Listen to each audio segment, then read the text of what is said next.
اعوذ باللہ من الشیطان الرجیم بسم اللہ الرحمن الرحیم رب اشرح لی صدری ویسر لی امری واحلل عقدۃ من لسانی یفقہوا قولی۔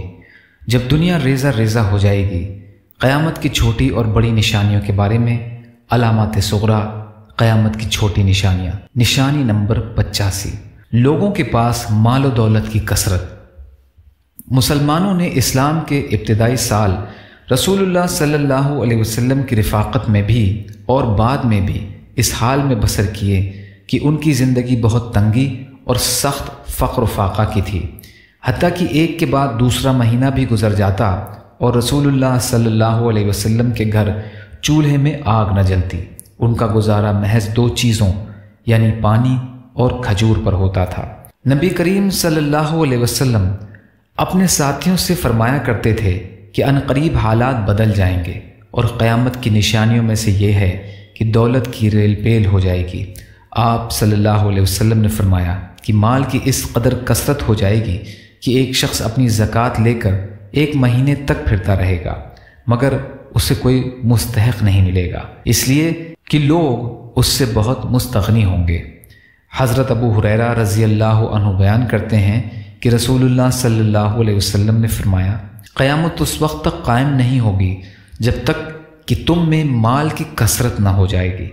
مال و دولت اس قدر بڑھ جائے گی کہ مال والے کو یہ پریشانی لاحق ہوگی کہ اس کا صدقہ کون قبول کرے گا۔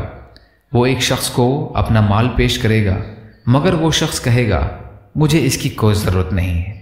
حضرت ابو موسیٰ اشعری رضی اللہ عنہ بیان کرتے ہیں کہ نبی کریم صلی اللہ علیہ وسلم نے فرمایا، لوگوں پر ایک ایسا زمانہ بھی آئے گا جب ایک شخص اپنے صدقے کا سونا لے کر گھومے گا کہ کوئی لینے والا حاجت مند مل جائے مگر اسے کوئی ایسا شخص نہیں ملے گا جو یہ مال لینے کے لیے تیار ہو۔ اہل علم میں اختلاف ہے کہ یہ علامات واقع ہو چکی ہے یا نہیں۔ کہا جاتا ہے کہ یہ علامات صحابہ کرام رضی اللہ تعالی عنہ کے زمانے میں واقع ہو چکی ہے، جب انہیں بڑی بڑی فتوحات حاصل ہوئیں اور فارس اور روم کی غنیمتیں ان کے پاس آئی تھیں۔ اس کے بعد پھر حضرت عمر بن عبدالعزیز رضی اللہ تعالی عنہ کے عہد مسعود میں مال کی اس قدر فراوانی ہو گئی کہ ایک شخص اپنا صدقہ پیش کرتا مگر کوئی ایسا شخص اسے نہ ملتا جو اس سے یہ مال قبول کر لیتا، حتیٰ کہ ایک شخص کسی کو واضح محتاج سمجھ کر اس کو مال پیش کرتا مگر وہ کہتا مجھے اس مال کی کوئی حاجت نہیں ہے۔ اور دوسرا قول یہ ہے کہ یہ علامات آخری زمانے میں واقع ہوگی، اور نبی اکرم صلی اللہ علیہ وسلم کا اشارہ دراصل ظہور مہدی کے زمانے کی طرف ہے۔ اس دور میں مہدی لوگوں میں جھولیاں بھر بھر کر گنے بغیر مال تقسیم کریں گے، اس لیے کہ مال کی کثرت اور بہتات ہوگی، زمین برکت اور معدنیات اگلے گی، حتیٰ کہ اس کے پیٹ سے سونے اور چاندی کے ذخائر براہ کرم ہوں گے۔ حضرت سعید جریری ابو نضرہ سے بیان کرتے ہیں کہ انہوں نے کہا، ہم حضرت جابر رضی اللہ تعالی عنہ کے پاس بیٹھے تھے کہ انہوں نے بیان کیا کہ رسول اللہ صلی اللہ علیہ وسلم نے فرمایا، میری امت کے آخری زمانے میں ایک ایسا خلیفہ ہوگا جو لوگوں کو دونوں ہاتھوں سے مال عطا کرے گا اور اسے گنے گا نہیں۔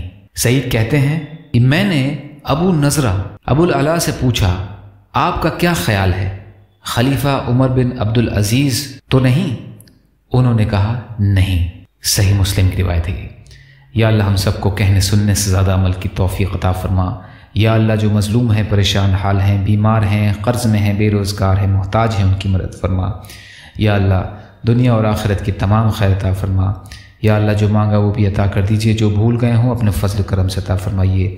ربنا تقبل منا انک انت السمیع العلیم وتب علینا انک انت التواب الرحیم برحمتک یا ارحم الراحمین۔ لا الہ الا اللہ محمد رسول اللہ۔ السلام علیکم۔